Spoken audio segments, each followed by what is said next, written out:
Bonjour à tous, contente de vous retrouver aujourd'hui, c'est Géraldine. Une petite présentation de création. Alors cette création, je l'ai commencée il y a plus d'un an et demi. Je l'ai mise de côté certainement pour faire autre chose. Je l'ai mise de côté dans une boîte bien rangée. Je l'ai évidemment oubliée. Et en faisant de la réorganisation, j'ai retrouvé donc cette boîte avec toutes les encres. Encore, je me disais, c'est bizarre, il me manque des encres, il me manque des tampons. Évidemment, tout ça, c'était dans la même boîte. J'ai donc décidé de la terminer. Inutile de vous dire que j'en ai aussi trouvé d'autres. D'autres que j'ai déjà terminées que je ne vous montrerai pas parce que pas forcément intéressant, mais en tout cas celle-ci, je tenais vraiment à vous la montrer. Elle était déjà bien avancée. J'avais à l'époque fait un tuto. Je n'ai pas retrouvé toutes les vidéos.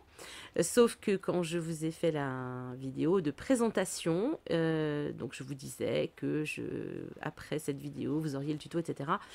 Et en fait, pas du tout. Alors là, au moment du montage, je me suis rendu compte que je n'avais absolument pas du tout les morceaux qu'il fallait, il m'en manquait, etc. Donc, cette vidéo, du coup, est en voix off. C'est pour ça que vous voyez mes mains bouger et pas forcément en rapport avec ce que je vous raconte.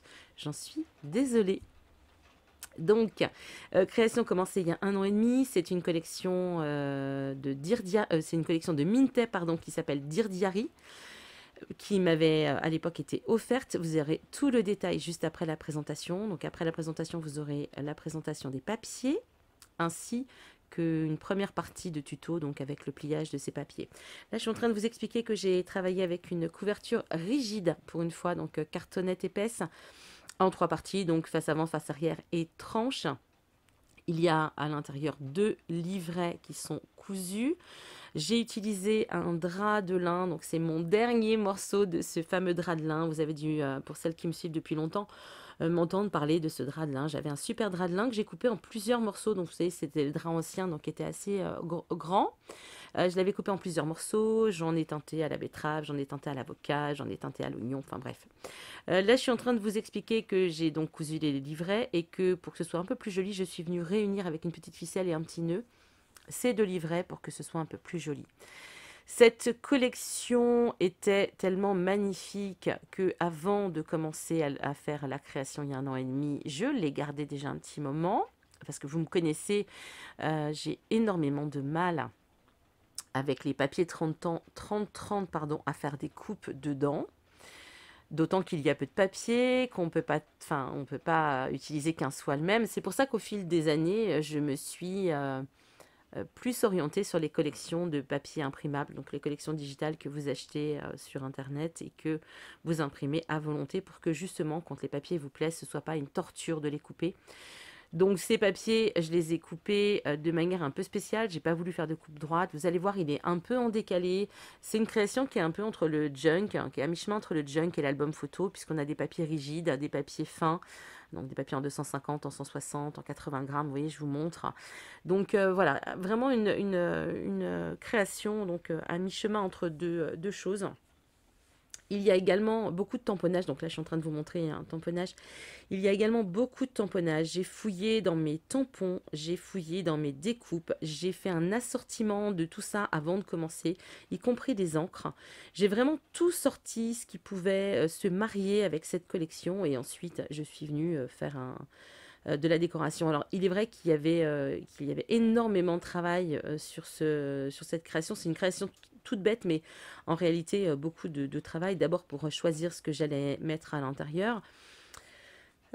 Pour également eh bien, décorer et puis bah, quand on a beaucoup de matériel, c'est pas évident de vraiment trouver ce qu'il nous faut. Enfin, tout ça, c'est long en fait, hein. Donc la préparation a été un long travail. Je pense que c'est peut-être pour ça aussi que je l'ai mis de côté, parce que quand vous faites un gros projet et que vous le faites pendant trop longtemps, bah, ça devient un peu prise de tête et souvent ça m'arrive en fait de mettre de côté quelques jours et de reprendre. Sauf que ça a dû arriver, il me semble, en plein déménagement de mon atelier quand j'ai changé de locaux. C'est peut-être pour ça que je l'ai mis de côté et que je ne l'ai pas repris. En tout cas, une magnifique collection. J'ai la chance d'avoir des découpes et des tampons qui se mariaient bien avec ça. Que vous dire de plus? Bah là, je suis en train de vous montrer que j'ai acheté un tampon, pardon, une découpe, enfin un die, donc chez Action, Et je crois que je l'avais, de mémoire, je l'avais acheté pour ça. J'achète très peu de die chez Action, d'abord parce que j'en ai pas mal, d'autre part parce que j'aime bien en fait les die, les formes, etc. Parce que je trouve que c'est facile à utiliser. Tous les die avec 50 000 pièces, moi ça m'agace. Enfin, les trucs, vous savez, à monter, c'est pas du tout ma tasse de thé, comme on dit. Donc voilà, donc il y a beaucoup de tamponnage. Vous voyez par exemple ce papier tamponné. Le papier que je vous montrais avant, c'était un papier de ma fabrication. Là j'ai fait un petit trombone altéré, des décorations donc au bout des ficelles de couture. Alors c'est du coton à broder que j'utilise. Pour celles qui, j'appelle ça de la cotonnade, mais en fait c'est pas du tout ça. Je sais pas pourquoi j'appelle ça de la cotonnade. Donc c'est de la petite cotonnette, enfin du coton en fait, un coton à broder tout simplement. Donc là je vous montre les découpes, toute ma décoration, etc. etc., etc. C'est vrai que je suis assez fière en fait d'avoir utilisé beaucoup de tampons et beaucoup de découpes. Et puis je voulais finir, parce que c'est ce que je suis en train de vous expliquer certainement quand j'avais fait la vidéo, que je n'ai plus également de chute. Alors vraiment, j'avais vraiment des morceaux tout mini, que j'ai évidemment jetés parce qu'à un moment donné, il faut quand même savoir jeter les tout petits bouts. Et voilà, là aussi c'est une seconde fierté, j'ai vraiment utilisé tous les papiers, que ce soit les papiers de la collection, mais ça c'était pas difficile, il n'y en avait pas 50, mais également tous les autres papiers. Il y a vraiment plus de chute.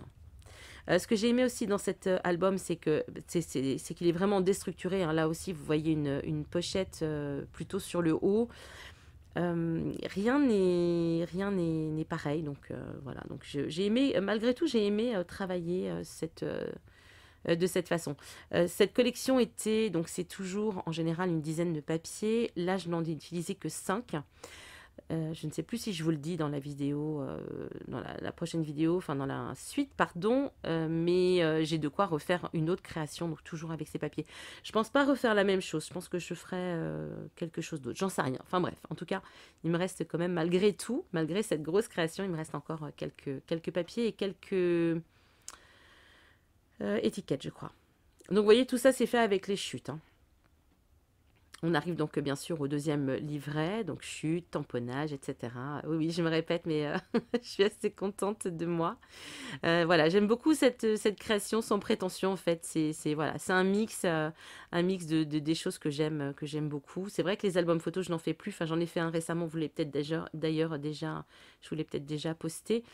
Mais je ne fais plus beaucoup d'albums photos, ce qui est dommage d'ailleurs. Mais j'ai pas assez de temps, donc je peux pas faire tout ce que j'ai envie de faire. Vous l'aurez compris. Il faudrait que je puisse me consacrer H24 à tout ça sans avoir de ménage, de tout ça. Mais bon, la vie de tous les jours fait qu'on a un travail, on a une maison à entretenir, on a des enfants, un mari, etc., etc. Bref. On arrive quasiment vers la fin. Je pense que je vous ai donné à peu près toutes les petites choses techniques que je voulais vous dire. Bien évidemment, comme d'habitude, si vous avez des questions, j'y répondrai volontiers. Il n'y a aucun souci. Laissez-moi un petit commentaire et j'y répondrai. Là, on est à la moitié du deuxième livret, donc on est bientôt à la fin. Je pense que je vais vous laisser probablement terminer tranquillement, peut-être en musique, si il reste beaucoup de vidéos. Sinon, écoutez...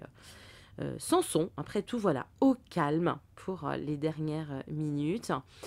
Je vous dis à très vite, prenez bien soin de vous. On se retrouve dans une prochaine vidéo. À bientôt, bye.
cette collection, c'est la collection de Mintay qui s'appelle Dear Diary. Elle m'avait été offerte dans le calendrier de l'Avent de Stéphanie, de mon amie Stéphanie, qui m'avait d'ailleurs gâtée avec cette collection.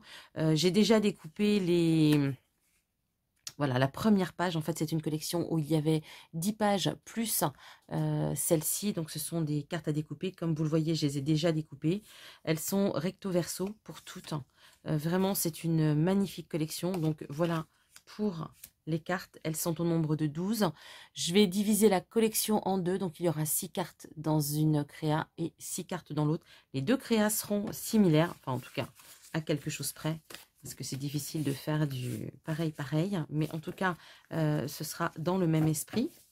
Ensuite, là, je vais vous montrer donc les 5 papiers de la collection, hein, puisqu'il y en a toujours 2 de chaque. Enfin, en tout cas, dans celle-ci, il y en avait 2 de chaque. Donc, enfin, le verso, pardon.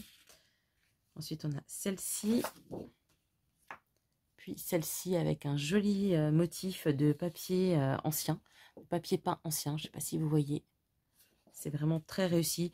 J'avais dû vous le dire quand je vous ai présenté cette collection dans le hall de... Enfin, pas dans le hall, mais dans comment dirais-je, la découverte de tout ce qu'il y avait dans le calendrier. C'est une collection où, pour une fois, j'aime toutes les pages. Par conséquent, j'utiliserai tous les côtés. Parce que vraiment, il n'y a pas un côté que je n'aime pas, en fait. D'habitude, il y a toujours un papier qui me plaît d'un côté, mais pas de l'autre. Mais là, en l'occurrence, celui-ci, j'aime vraiment tous les côtés. Même si celui-ci est un peu sombre, mais en tout cas, on a des rappels. Donc, vraiment, je trouve cette collection magnifique. Je ne sais pas si elle se fait encore, j'en doute, hein, puisqu'elle est d'un petit moment déjà. Mais vraiment, je la trouve magnifique. Ensuite, j'ai sorti 3 papiers.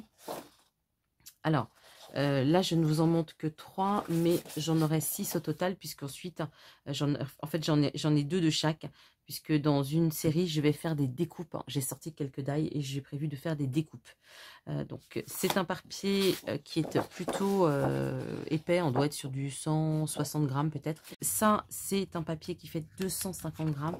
On est sur de la super qualité. C'est du papier qui est de chez Clairefontaine. Ça vient des blocs de Mix Media. On est donc sur des papiers où on peut faire de la gouache, de l'acrylique, et puis après évidemment toutes les encres. Donc vraiment c'est du super papier. Donc j'ai décidé d'en prendre une feuille pour pouvoir intégrer donc dans ma créa. Comme vous vous en doutez, je pense que je vais partir évidemment sur un junk. Comment, quoi, j'en sais rien. Pour l'instant, j'ai sorti tout ça.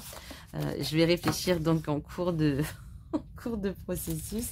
Alors ensuite, je vais utiliser donc des papiers que j'ai teintés moi-même.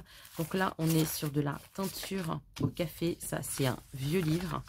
J'en ferai certainement des découpes. Ensuite, on a une vieille feuille de cahier. Donc ça, c'est du café. Vous voyez, fonction de la page, on n'a pas du tout, fonction de la qualité du papier, on n'a pas du tout le même résultat au niveau de la teinte. Ça, c'est aussi un papier teinté au café, mais vous voyez, on n'a pas du tout la même chose.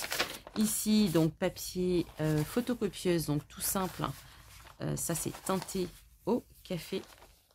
Ici, on a, pareil, papier photocopieuse teinté à l'avocat. Et là, regardez, puisque celle-ci aussi est teintée à l'avocat. Donc, vous voyez, on n'a pas du tout le même résultat. Donc, fonction du papier et de la couleur, en fait, foncée ou pas. Donc, du bain que vous avez fait. Ça aussi, c'est teinté à l'avocat. Et on va terminer par 2 feuilles, donc 2 papiers de qualité différente.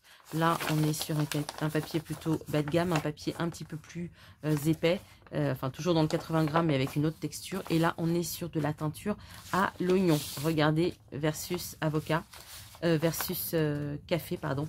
Vous voyez, la teinte est quand même sympa. On est sur quelque chose d'un petit peu plus jaune. Mais j'aime aussi donc le résultat. Donc voilà ce que je vais utiliser pour les papiers. Bah écoutez, je vous dirais, c'est le moment d'y aller maintenant. Hein. À tout de suite.